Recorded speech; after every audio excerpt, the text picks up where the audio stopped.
Sometimes you're supposed to teach kids things you don't even believe in, and that's tough for me. Like, one thing that we're dealing with is trying to teach the kids to not talk about people behind their back. I guess you're supposed to teach them to do that, but it has been my life experience that is the number one place that you should talk about people.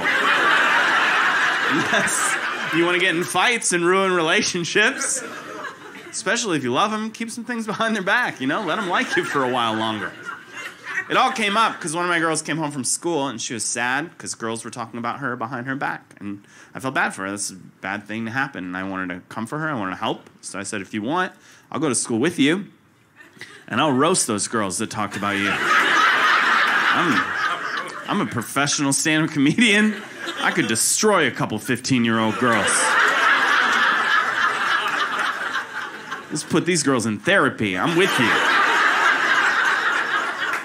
And then my daughter said, Andy, no one knows who you are. Well, I guess the roast has already begun. I felt bad for her, but I was also scared at how mad she was at people for talking behind her back. I was scared that she might one day find out all this stuff that my wife and I say about her when she's not around. I mean, the stuff we say is worse. Those kids were just talking about her backpack. My wife and I are sometimes like, we don't know if she's going to make it. And we want her to. I love her. I want her to have nothing but happiness and success. But at the same time, last week, I saw her put a Tupperware in the dishwasher with the lid on it. Trust me, you want me to talk about that behind your back.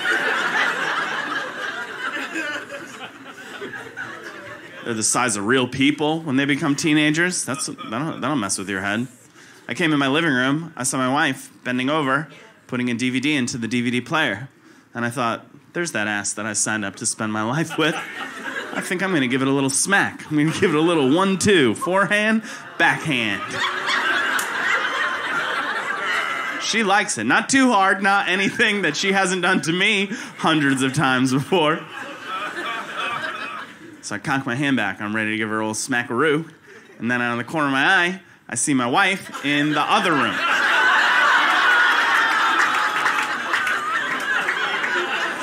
And thank God I did. Thank God I saw her in time. That would have been a disaster.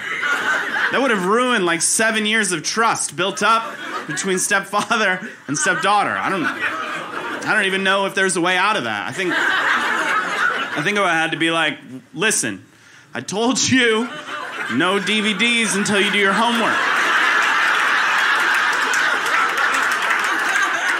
We have rules in this house.